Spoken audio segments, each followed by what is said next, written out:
উল্টে গিয়ে রীতিমতো পাল্টে গেলেন স্টিভ স্মিথ। রিশাদ হোসেন দেখিয়ে দিলেন নিজের বোলিং ভেলকি। তাতে রীতিমতো বোল্ড হয়ে গেছেন অস্ট্রেলিয়ান এই তারকা ক্রিকেটার। এবং স্টিভ স্মিথের মতো একজন সেট ব্যাটসম্যানকে ফিরিয়ে দিয়ে রিশাদ দেখিয়ে দিয়েছেন তিনি আসলেই সেরাদের সেরা। 43 বলে 65 রান করে প্যাভিলিয়নে ফিরে যান স্টিভেন স্মিথ। তবে ডেলিভারিটা যদি আপনারা একটু দেখেন, রিশাদ হোসেন যখন বোলিং করবেন তখন নিজের ব্যাটিং পজিশনেই দাঁড়িয়েছিলেন স্টিভ স্মিথ। এরপর তার কি যেন মনে হলো রিশাদ হোসেনকে তিনি রিভার্স সুইপে বাউন্ডারি হাঁকাবেন। এরপর তিনি আস্তে আস্তে নিজের পজিশন চেঞ্জ করেন এবং রিভার্স সুইপ খেলার জন্য শট করতেই রিশাদের সেই দুর্দান্ত গোলগুলি রীতিমতো বোল্ড করে দেয় স্টিভ স্মিথকে। আর রিশাদের বলে পরাস্ত হয়ে মেজাজও হারাতে দেখা যায় স্টিভ স্মিথকে, কারণ তিনি রিশাদের কাছে রীতিমতো পরাস্ত হয়েছেন, যেটার জন্য আক্ষেপে পড়ছিলেন তিনি। আর এদিকে রিশাদ হোসেনেরও দুর্দান্ত উদযাপন।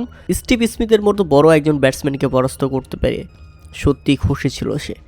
শুধু এখানেই শেষ নয়, ওই ওভারের শেষ বলে আরও একটি উইকেট তুলে নেন রিশাদ হোসেন, ফিরিয়ে দিয়েছেন মরিস হেনরিসকে। তাতে 1 ওভারেই 2 উইকেট এবং শেষ পর্যন্ত নির্ধারিত 4 ওভারে বোলিং করে 33 রান খরচায় 2 উইকেট শিকার করে নিয়েছেন রিশাদ হোসেন। এর আগের 2 ওভারে বোলিং করে রিশাদ হোসেন 14 রান খরচ করলেও কোনো উইকেট পাওয়া হয়নি। নিজের শেষ ওভারে দুর্দান্ত বোলিং করেন রিশাদ হোসেন, তবে তৃতীয় ওভারে রান খরচ করলেও এই একটা ওভারে দুইটি উইকেট তুলে নিয়েছেন, যে 2টি উইকেটই হবার্ট হারিকেনের জন্য ছিল গুরুত্বপূর্ণ, কারণ এটা সেমিফাইনাল ম্যাচ। আজকের ম্যাচে জিতলেই ফাইনালে পৌঁছে যাবে রিশাদের দল।